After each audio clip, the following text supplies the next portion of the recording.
तोड़ने में? देखिए राजीव जी, जैसे मैं कह रहा था, एक जो ये मंथन चल रहा है, मुझे ऐसा लगता है कि ममता बनर्जी ने जो उपराष्ट्रपति के चुनाव में भाग न लेने का निर्णय लिया है, ये एक बहुत बड़ा उन्होंने गलती कर दी है। क्योंकि ये कहा जाता है कि अगर आप कोई गेम खेल रहे हैं, टेबल टेनिस खेल रहे हैं, और आपका विपक्षी आपसे ज्यादा मजबूत है, तो आप अपना खेल अच्छा करने का इंतजार ना करें, बल्कि उसकी गलती करने का उसका इंतजार करें। देखिए, वास्तविकता में एक ऐसा समय है जो कि हमने 1974-76 में देखा है, जब जनता के बीच में एक बहुत बड़ा मंथन चल रहा है और जनता ये देख रही है कि कौन ऐसा निर्भीक नेता या पार्टी है जो उनके हितों में खड़ी हो सकती है। वो समय अब बीत चुका है कि देखिए, ब्रांड जब आप बहुत अच्छा एक कोई ब्रांड बनाते हैं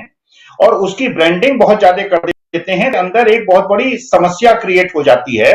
क्योंकि जब आशाएं बहुत ज्यादा जगा देते हैं, आप हम 2004 की बात करते हैं और इंडिया शाइनिंग की बात हुई थी, कोई भी, मैं भी उसमें इंक्लूडेड था, हम नहीं सोच पाते थे कि अटल जी की सरकार गिर जाएगी। लेकिन जब आप कहते हैं कि आपके देश में चारों तरफ जागृति है, खुशहाली है और सब सुख है, ये इतनी ज्यादा जब ब्रांडिंग करते हैं, तो उसके बाद जनता जो महसूस करती है, और ये इस समय जो बहुत बड़ी गलती सत्ता पक्ष ने की है, पहले उन्होंने किसानों को छेड़ा, अब उन्होंने युवाओं को छेड़ दिया। और मैं इसकी मंशा नहीं समझ पा रहा हूं कि सरकार की मंशा क्या है, सरकार करना क्या चाहती है। देखिए, हिंदुत्व के बहाने, क्योंकि ये जो किसान वर्ग है या ये युवा वर्ग है, ये हिंदुत्व के ही अंदर का वर्ग है। जब इसके अंदर एक कसमसाहट है, जब इसके अंदर एक कशमकश है, और ये देख रहा है कि ये कैसा हिंदुत्व है जिसमें हम खुद सुरक्षित नहीं हैं, हमारे आर्थिक हित सुरक्षित नहीं है, और राष्ट्र उन्नति नहीं कर रहा है, और रुपया कमजोर होता जा रहा है, आर्थिक स्थिति खराब होती जा रही है, फॉरेन डेट्स बढ़ते जा रहे हैं, तो उसका एक वेटिंग पीरियड है।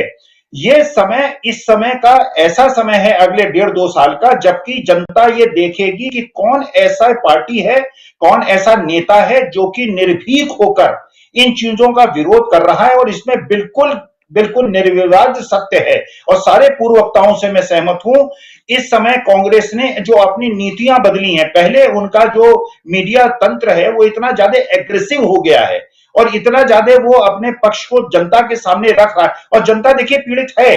तो जनता भी ये समझ रही है कि ये जो भुलावे में हम आ गए थे, एक जो गुमराह हो गए थे, एक नैरेटिव में हम फंस गए थे, एक ब्रांडिंग में फंस गए थे, तो उस ब्रांडिंग से हमें फायदा नहीं मिल रहा है। तो अंत में जनता को देखिए, अभी जनता भी बिल्कुल निरीह है,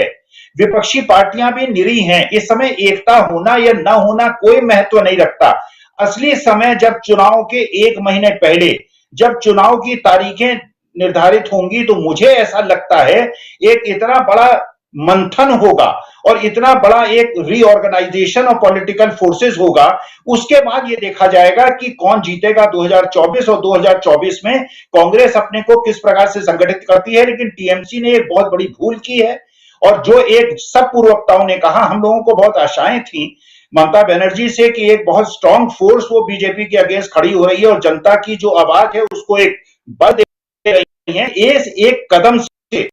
ये सिद्ध कर दिया है कि वो विपक्षी एकता नहीं, जनता के प्रश्नों को भूल रही हैं। विपक्ष से किसी को कोई लेना देना नहीं, सत्ता पक्ष से कोई लेना देना नहीं। हम लोग कोई राजनीतिक दलों से संबंधित लोग नहीं हैं। हमने इंदिरा जी के इमरजेंसी का भी विरोध किया था, और हम देश में लोकतांत्रिक और एक सेकुलर तंत्र चाहते हैं, क्योंकि हम ये जानते हैं, मानते हैं कि भारतवर्ष का उन्नति जो होगी वो केवल सेकुलरिज्म से होगी, गांधीवाद से होगी, और वो केवल लोकतांत्रिक व्यवस्थाओं को और सारे जितने भी शासन तंत्र हैं उनके सारी तंत्रिकाओं को मजबूत करने से होगी। ये जो एक नैरेटिव चल रहा है ये देश के लिए घातक है, और इसके खिलाफ संघर्ष जो करेगा, जो भी पार्टी संघर्ष करेगी, निर्भीक होकर करेगी, जेल जाएगी, लाठियां खाएगी, 2024 में उसका लाभ उसको मिलेगा। बिल्कुल सही कह रहे हैं, संघर्ष जो करेगा, लेकिन संघर्ष